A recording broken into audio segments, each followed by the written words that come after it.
Bonjour à tous. Bonjour à tous. Merci infiniment d'être là aujourd'hui. Donc Valorant, mon meilleur ami, mais aussi Jules. un compère dans le travail. La raison pour laquelle on est aujourd'hui devant vous, c'est que Valorant et moi, de par nos parcours, on vous expliquera un petit peu en quoi ils ont un attrait un peu atypique. On a souvent fait des choix à contre-courant de ce que la société voulait qu'on fasse. Que ce soit dans nos études, que ce soit dans des sujets de développement de nos boîtes. Et on pense aujourd'hui d'être abyssal, des élites déconnectées, un monde qui va finalement pas si bien, bien que dirigé par une élite tant mise en avant dans le passé, qu'en fait cette vision à contre-courant de la société n'est pas si mauvaise que ça. Et effectivement, quand on regarde, et nous ça a été notre cas parce qu'on a tous les deux entrepris alors qu'on était encore mineurs, c'est-à-dire littéralement nos parents devaient signer des papiers pour ouvrir une boîte. En fait, ce qui s'est passé, c'est qu'on est allé contre un modèle qui était celui de nos parents et qui était encore le modèle dominant de on a des bonnes notes à l'école, on fait des études, de ces études on en sort un CDI et peut-être qu'à 30 ans, on aura peut-être l'opportunité de décider ce qu'on a envie de faire de sa carrière. Et ça, si on regarde et si on prend un peu de recul, la majorité des personnalités les plus influentes de la jeune génération, des moins de 35 ans on va dire, sont à 80-90% des gens qui ont justement été à contre-courant de ce modèle. C'est ça.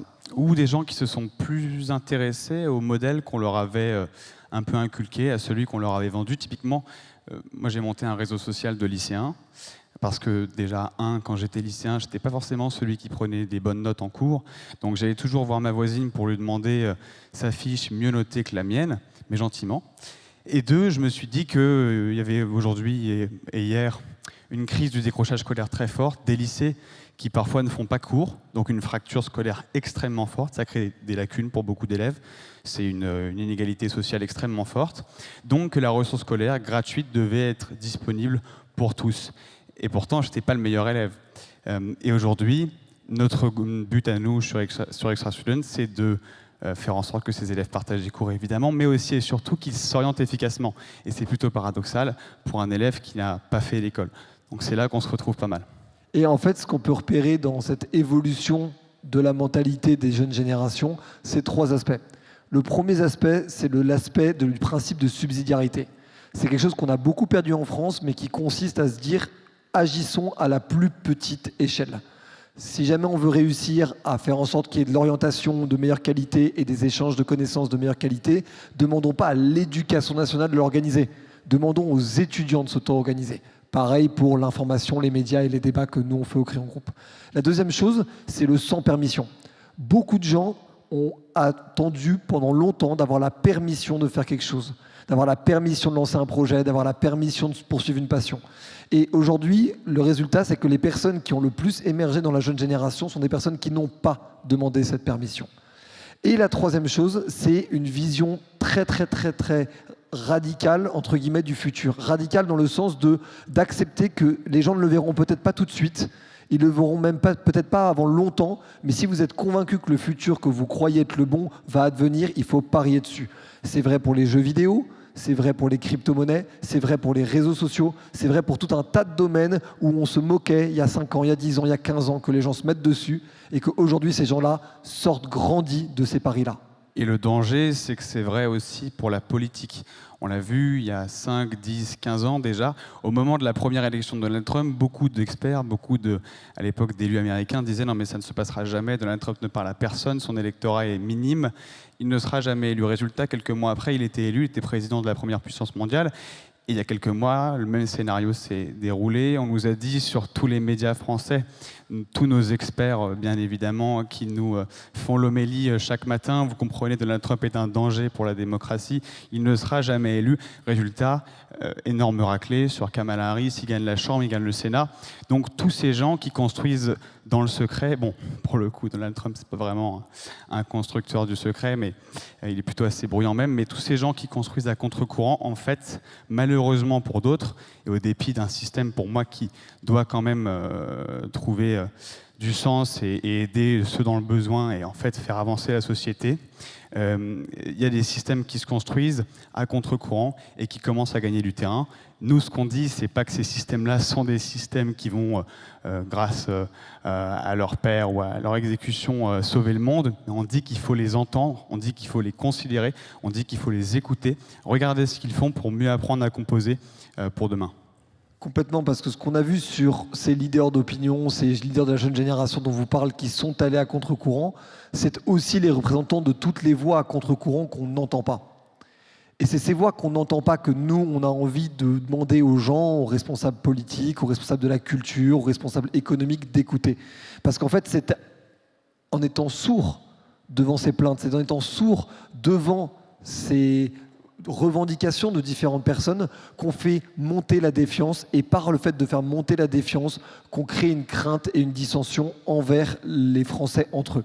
Et nous, on le voit avec le Crayon, parce qu'on tente depuis 4 ans de réunir des gens qui ont des avis très différents sur nos plateaux et sur Internet. Ça fait des millions, des dizaines de millions de vues, mais que c'est dur. La raison pour laquelle personne ne fait du débat sur les réseaux sociaux à part le Crayon, c'est pas parce que personne n'a eu l'idée, c'est parce qu'on est les seuls à avoir en fait l'énergie de se dire on va passer potentiellement 1 semaine, 2 semaines de plusieurs personnes pour organiser un débat, quand des médias savent qu'ils peuvent faire des interviews à l'appel qui vont finalement secouer peu de monde. Voilà, c'est ça. Et nous, ce qu'on voit et ce dont on souffre, et l'appel qu'on vient faire, je pense, ici, c'est un appel au pouvoir public, c'est un appel aussi aux grandes entreprises. En fait, ça fait quelques années que lorsqu'on va vous voir, on vous explique ce qu'on tend à faire, notre projet, nos objectifs, notre ambition. Souvent, on nous rit au nez.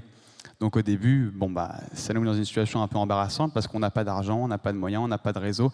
Donc on va faire tout ce qu'on a prévu de faire en beaucoup plus de temps que ce qu'on aurait pu faire finalement. Mais à un moment, on arrive avec plus de moyens, quelques petits financiers qui commencent à nous croire, à nous faire confiance. On a des projets qui commencent à parler à quelques personnes, des dizaines de milliers, puis des centaines de milliers, et on commence à être des acteurs importants. C'est pas le moment où on va être... je ne dis pas à taille égale parce que évidemment qu'il n'y a pas de question de taille, mais ce n'est pas le moment où on aura les moyens d'être défiants l'un envers l'autre et de se faire concurrence que ce sera un moment intéressant. Le moment intéressant, il est au moment où vous avez des espèces d'idées qui naissent. Certes, elles sont un peu transgressives, elles font peur, mais comme l'idée d'avoir une IA qui remplacerait plein d'humains faisait peur il y a 10 ans, aujourd'hui, les fonds n'investissent plus que dans l'IA. Pour autant, elle est tout aussi destructrice. Donc nous, ce qu'on pense, c'est qu'il faut regarder attentivement ce qui se passe, bien sélectionner les petites idées, recevoir les petits un peu hyperactifs qui vous semblent un peu trop fous pour être entendus, écoutez-les et regardez ce qu'ils font attentivement parce que ça peut quelque part servir la société. Et c'est aussi notre responsabilité individuelle. Parce que la réalité, c'est aussi qu'on se tourne quasi instinctivement vers l'État, vers les pouvoirs publics pour résoudre absolument tous nos problèmes. Et il y a certains problèmes qu'on ne peut pas résoudre sur les pouvoirs publics. Évidemment, des problèmes de santé, des problèmes d'agriculture ou autres.